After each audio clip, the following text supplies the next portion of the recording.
Maruti Suzuki Eeco ಇದೆ, one of the rarest ಗಾಡಿ ಇದು. ಮತ್ತೆ ಓಮಿನಿ ರೇರ್ ಆಗ್ಬಿಟ್ಟೈತೆ, ಇದ್ರ ಬಗ್ಗೆ ಹೇಳಿ ಸರ್. ಈಕೋ ರೈತರದು ಬಂಧುವ ಇದ್ದಂಗೆ ಇದು ಗಾಡಿ. ಹೌದು ಸರ್, ರೈತರಿಗೂ ಮತ್ತೆ ಕಮರ್ಷಿಯಲ್ ಬಿಸ್ನೆಸ್ ಅವ್ರಿಗೆ 2017 ಸಿಂಗಲ್ ಓನರ್, ಬರೇ 50,000 ಹೊಡಿದೆ. ಓಕೆ ಹೊಸದಿದೆ. ಓಕೆ 50 ರಿಂದ 45 ರೂಪಾಯಿ ಎಕ್ಸ್ಟ್ರಾ ಫಿಟ್ಟಿಂಗ್ ಇದೆ sir. Central lock, power window, AC running ಇದೆ. ಎಲ್ಲ ಆಫ್ಟರ್ ಮಾರ್ಕೆಟ್ ಹಾಕ್ಸ್ಬಿಟ್ಟಿದ್ದಾರೆ, ಎಲ್ಲ ಹಾಕಿದ್ದಾರೆ sir. Floor mat, leather seat cushion. Okay ಇದಕ್ಕೆ ಪವರ್ ವಿಂಡೋ ಬರೋಣ, ಪವರ್ ವಿಂಡೋನ ಹಾಕ್ಸಿದ್ದಾರೆ. ಓಕೆ ಶೋರೂಮ್ ಮೇಂಟೆನೆನ್ಸ್ ಗಾಡಿ, ಒಂದು ಬ್ರೇಕ್ ಟಚಪ್ ಇಲ್ಲ ಇದು. ಓಕೆ 440 ಹೇಳ್ತಿರೋದು.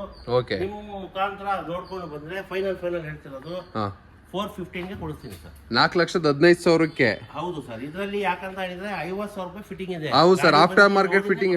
ಹೌದು ಸರ್, ಹೌದು ಸರ್, ನೋಡ್ತಾ ಇರ್ಬೋದು. ಫ್ರಂಟ್ ಬಂಪರ್ ಆಗಿರ್ಬೋದು, ಒಳಗಡೆ ಇಂಟಿ ಕಸ್ಟಮರ್ ಇಲ್ಲಿ ಆಫ್ಟರ್ ಮಾರ್ಕೆಟ್ ನಿಮಗೆ ಪವರ್ ವಿಂಡೋ ಹಾಕ್ಸಿದ್ದಾರೆ, 7 ಇಂಚ್ ಮ್ಯೂಸಿಕ್ ಸಿಸ್ಟಮ್ ನ ಹಾಕ್ಸಿದ್ದಾರೆ, ಲೆದರ್ ಅಫೋಸ್ಟರ್ ಸೀಟ್ ನ ಹಾಕ್ಸಿದ್ದಾರೆ, ಫ್ಲೋರ್ ಮ್ಯಾಟ್ ನ ಹಾಕ್ಸಿದ್ದಾರೆ. ಫ್ಲೋರ್ ಮ್ಯಾಟ್ ನೋಡ್ತಿರ್ಬೋದು, ತುಂಬಾ ಗುಡ್ ಕ್ವಾಲಿಟಿ ಫ್ಲೋರ್ ಮ್ಯಾಟ್ ನ ಹಾಕ್ಸಿದ್ದಾರೆ.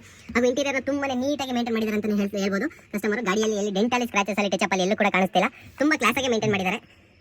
ಇಂಟೀರಿಯರ್ ಕೂಡ ನೋಡ್ತಿರ್ಬೋದು, ಎಕ್ಸ್ಟೀರಿಯರ್ ವೈಸ್ ಕೂಡ ಎಲ್ಲಿ ಡೆಂಟಲ್ ಸ್ಕ್ರಾಚಸ್ ಅಲ್ಲಿ ಇಲ್ಲ, ತುಂಬಾ ಕ್ಲಾಸ್ ಆಗಿ ಮೇಂಟೈನ್ ಮಾಡಿದ್ದಾರೆ.